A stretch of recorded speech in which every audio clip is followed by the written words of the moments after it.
বিসমিল্লাহির রহমানির রহিম। প্রিয় ভাই বন্ধুগণ, আজকের আলোচনা হবে হযরত আদম ও হাওয়া আলাইহিস সালামের মধ্যে বিচ্ছেদ ঘটার পর তাদের কিভাবে সাক্ষাৎ হয়েছিল এবং পৃথিবীর অবস্থা ওই সময় কেমন হয়েছিল এবং আদম আলাইহিস সালামের তাওবা কবুল করা হয়েছিল কিভাবে। আদম আলাইহিস সালাম সম্পর্কিত সমস্ত ভিডিও একটিকে আরেকটির সাথে মিল রেখে আমরা ভিডিওটা করছি, অতএব পূর্ববর্তী ভিডিওটি দেখে আসার অনুরোধ রইল।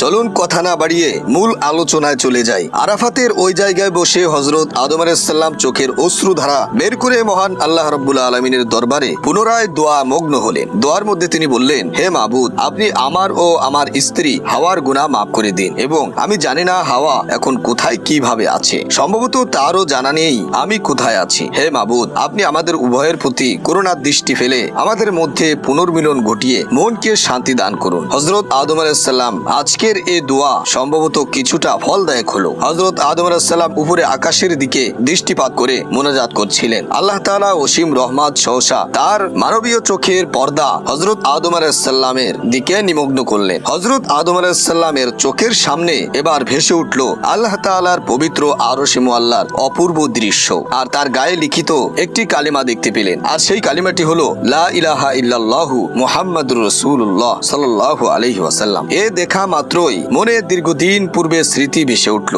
তার জন্মলাভের পরে আরশে মুআল্লার দিকে তাকিয়ে এই কালিমাটি দেখতে পেয়েছিলেন। আল্লাহ রাব্বুল আলামিনের কাছে জিজ্ঞেস করেছিলেন, হে প্রভু, তোমার মহান নামের সাথে সংযুক্ত মুহাম্মদ নামটি কার? তখন তিনি বলছিলেন, হে তোমারই বংশধরদের মধ্যে এমন এক ব্যক্তি যে মানবকুলের সর্বশ্রেষ্ঠ ও আমার নিকট সবচেয়ে প্রিয়। হে আদম, তুমি যদি তোমার জীবনে কোনো অপরাধ করে ফেলো তখন এই ব্যক্তিরই ওসিলায় তোমার সে অপরাধ ক্ষমা করা হবে। হযরত আদম আলাইহিস সালামের এই ঘটনা স্মরণ হওয়া মাত্রই তিনি সাথে সাথে আল্লাহর দরবারে হাত উঠিয়ে আবার শকরুন নিমিত্ত পেশ করলেন, হে মহান প্রতিপালক, আমি আমাদের গুনাহ মাফের জন্য আপনার দরবারে আকুল আবেদন জ্ঞাপন করছি। আপনি আপনার প্রিয় হাবিব মুহাম্মদ সাল্লাল্লাহু আলাইহি ওয়াসাল্লামের উছিলায় ও বরকতে আমাদের গুনাহ মাফ করুন। এবার হযরত আদম আলাইহিস সালাম তার দোয়ার ভিতরে আল্লাহ নবী সাল্লাল্লাহু আলাইহি ওয়াসাল্লাম এর নাম উল্লেখ করায় আল্লাহ তাআলা দয়ার সাগর উতলিয়ে উঠছিল। সঙ্গে সঙ্গে তিনি হযরত আদম আলাইহিস সালামের দোয়া কবুল করে তার ও তার স্ত্রী বিবি হাওয়া আলাইহিস সালামের গুনাহ ক্ষমা করে তাদের বেগুনাহ করে দিলেন। সঙ্গে সঙ্গে এই খবর তাকে জানিয়ে দেওয়ার জন্য ফেরেশতা জিবরাইল আলাইহিস সালামকে প্রেরণ করা হলো। জিবরাইল আলাইহিস সালাম হাজির হয়ে হযরত আদম আলাইহিস সালামকে এই সুসংবাদ জানিয়ে দিলেন। এসে বললেন, হে আদম,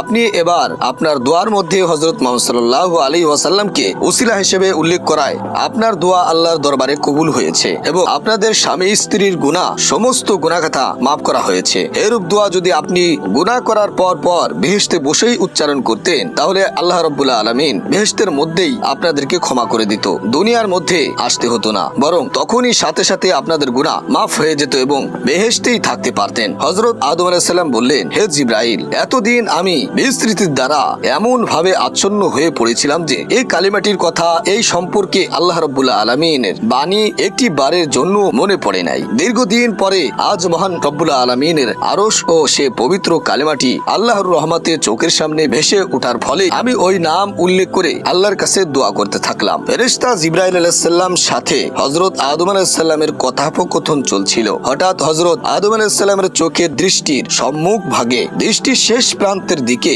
অতীত হওয়ায় তিনি দেখতে পেলেন জিদ্দার দিক হতে যেন বিবি হাওয়া আলাইহিস সালাম ধীরে ধীরে তারই দিকে আসছেন। এই দৃশ্য অবলোকন করে হযরত আদম আলাইহিস সালাম আর বসে থাকতে পারলেন না। তিনি উঠে দ্রুত এগিয়ে আগমনরত বিবি হাওয়া আলাইহিস সালামকে জড়িয়ে ধরলেন, আকুল ভাবে কেঁদে দিলেন। বিবি হাওয়া আলাইহিস সালাম দীর্ঘদিন পর এভাবে হারানো স্বামীকে ফিরে পেয়ে এক অভূত শিশুর মতো ফুফিয়ে ফুফিয়ে কাঁদতে লাগলেন। দীর্ঘদিন ৩০০ বছরের বিচ্ছেদের পর সহসা স্বামী স্ত্রী এমন ভাবে সাক্ষাৎ লাভ বা মিলন ঘটার এ অপূর্ব দৃশ্য সত্যি বুঝি আর নজির মেনে না। হযরত আদম আলাইহিস সালাম ও বিবি হাওয়া আলাইহিস সালামের ক্রন্দন আর কিছুতেই যেন থামছিল না। তাদের এই কান্নার দৃশ্য দেখছিলেন জমিনের অসংখ্য ফেরেশতা, স্থির থাকতে পারেনি তারাও। হযরত আদম আলাইহিস সালাম ও বিবি হাওয়া আলাইহিস সালামের পুনর্মিলনের দিনে তাদের সে খুশির কান্নায় ফেরেশতাগণও শরীক হয়েছিল। হযরত আদম আলাইহিস সালাম ও বিবি হাওয়া আলাইহিস সালামের মধ্যে দীর্ঘকালের বিচ্ছেদের পর মক্কার যে জায়গাটি বসে তাদের সে বিচ্ছেদের পরিসমাপ্তি ঘটেছিল সে জায়গাটি বর্তমান নাম আরাফাত হলেও তখন কিন্তু এর কোনো নাম ছিল না, বরং ওই দিন তাদের পরস্পরের মধ্যে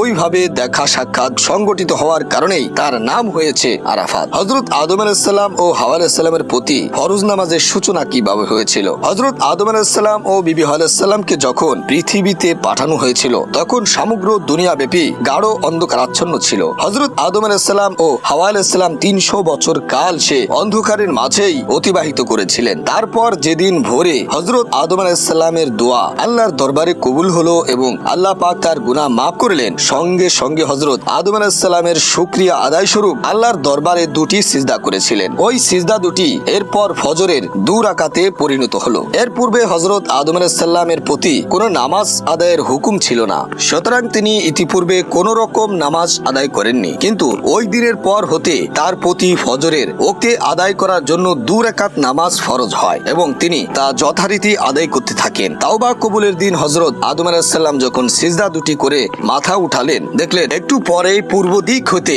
উষার সূর্য আত্মপ্রকাশ করেছে ও তার অপূর্ব আলোকে সমগ্র পৃথিবী আলোক উজ্জ্বল হয়ে গিয়েছিল। প্রিয় ভাই বন্ধুগণ, হযরত আদম আলাইহিস সালাম কিন্তু মক্কায় আগমন করেছিলেন হজ আদায় করার জন্য। এবার দিনের বেলায় ফেরেশতা জিবরাইলের শিখানো ঋতু অনুসারে তিনি খানায় কাবা হজ আদায় দিলেন। হজ শেষ করার পর আল্লাহ তাআলা ফেরেশতা জিবরাইলকে আদেশ করলেন, হে জিবরাইল, তুমি আদমকে আম্মান প্রান্তরে নিয়ে যাও, সেখানে গিয়ে তার পৃষ্ঠদেশে তোমার একটি ডানা মর্তন করো। তাতে তুমি দুনিয়ার বুকে রোজ কিয়ামত পর্যন্ত তার যত আওলাদ জন্মগ্রহণ করবে তারা সকলেই তোমাদের সামনে এখন আত্মপ্রকাশ করবে। তুমি আদমকে তাদের দেখিয়ে পরিচয় করিয়ে দিও। আল্লাহর এই আদেশে মোতাবেক ফেরেশতা জিবরাইল হযরত আদম আলাইহিস সালামকে আম্মানের বিশাল প্রান্তরে নিয়ে গেলেন এবং সেখানে গিয়ে তিনি তার পৃষ্ঠ নিজের পাখা মর্তন করলেন। তাতে আল্লাহর অসীম কুদরতে হযরত আদম আলাইহিস সালামের ভবিষ্যৎ আওলাদগণ সকলেই তার সামনে আত্মপ্রকাশ করলো। তাদের সংখ্যা এত অধিক ছিল যে সারা দুনিয়া সমস্ত জমিনও তাদেরকে দাঁড়াবার জায়গা দিতে পারছিল না। এই অবাক দৃশ্য দেখে হযরত আদম আলাইহিস সালাম পরম বিস্ময়ে জিবরাইল আলাইহিস সালামকে জিজ্ঞেস করলেন, ভাই জিবরাইল, এরা কারা? জিবরাইল আলাইহিস সালাম তখন বললেন, এরা সকলে আপনার বংশধর, পৃথিবীতে এদের আবির্ভাব ঘটবে। শুনে হযরত আদম আলাইহিস সালাম আবার জিবরাইল আলাইহিস সালামকে জিজ্ঞেস করলেন, আমার এই বংশধর পৃথিবীতে আগমন করলে জমিন তো তাদেরকে জায়গা দিতে সক্ষম হবে না, তখন এরা কোথায় কিভাবে অবস্থান করবে? হযরত আদম আলাইহিস সালামের এরূপ প্রশ্নের সাথে সাথে আল্লাহ রাব্বুল আলামিনের তরফ হতে জবাব আসলো, হে আদম, তুমি তোমার বংশধর দেখে তাদের অবস্থিতির বিষয় নিয়ে ভাবনা করছো? ভাবনার কোনো কারণ নেই, যেহেতু আমার ব্যবস্থাপনায় সকল কিছুর সুরা হয়ে যাবে। এদের সকলকে আমি একই সঙ্গে পৃথিবীতে পাঠাবো না। একই সময় এদের কতক আসবে পৃথিবীতে, কতক থাকবে মাতৃগর্ভে, কতক থাকবে পিতার পৃষ্ঠে, কতক থাকবে কবরের ভিতরে। সুতরাং এদেরকে নিয়ে জমিনের কোনো অসুবিধার সৃষ্টি হবে না। আল্লাহ রাব্বুল আলামিনের বাণী শুনে হযরত আদম আলাইহিস সালাম নিশ্চিন্ত হলেন, কিন্তু তার মনের মধ্যে আরেকটি প্রশ্ন জাগলো। তিনি আরজ করলেন, হে মাবুদ, আমার আওলাদগণ সকলেই কি একই শ্রেণী ও একই ধরনের হবে, না এদের মধ্যে বৈষম্য ও ব্যবধান থাকবে? আল্লাহ রাব্বুল আলামিন বললেন, না, এরা সবাই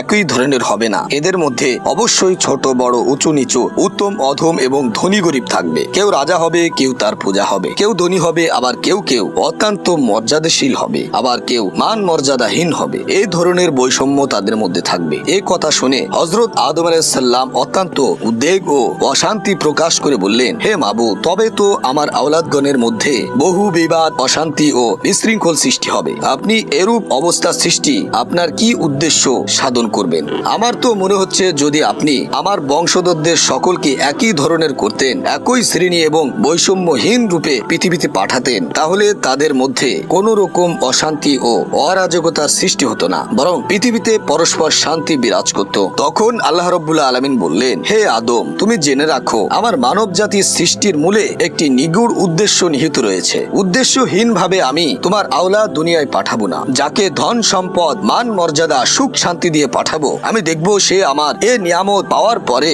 আমার শুকুর আদায় করে কিনা এবং তার প্রতি নির্ধারিত কর্তব্য সমূহ পালন করে কিনা। আর যাকে আমি এসব নিয়ামতহীন করে নিঃস্ব অবস্থায় দুনিয়াতে পাঠাবো, দেখবো সে নিজের অবস্থার উপর ধৈর্য ধারণ করে নাকি ধৈর্যহীন হয়ে যায়। প্রথম শ্রেণী যদি শুকুর আদায় করে, কর্তব্য পালন করে, আর নিচু শ্রেণী যদি ধৈর্য ধারণ করে, তবে আমি পরকালে উভয় শ্রেণীকে উত্তম প্রতিদান দান করব। আর যদি তা না করে, এর বিপরীত কাজ করে, তাহলে তাদের পরলৌকিক পৃথিবীতে আমি কঠোর শাস্তি দান করব। হলো আমার তাদের মধ্যে বৈষম্য সৃষ্টির কারণ। তুমি যে কথা বললে সেভাবে আমি সকলকে সৃষ্টি করলে আমার সৃষ্টির মূল উদ্দেশ্য সাধন হবে না, সুতরাং আমাকে এরূপ করতে হবে। তাআলা জবাব শুনে হযরত আদম আলাইহিস সালাম কোনো প্রকার উক্তি হতে বিরত রইলেন। আজকের আলোচনা এই পর্যন্তই রইল। আগামী ভিডিওর মধ্যে আমরা আলোচনা করব ইমানদার ও বেঈমান বনি আদমের নিশানা কিভাবে ঠিক করা হয়েছিল।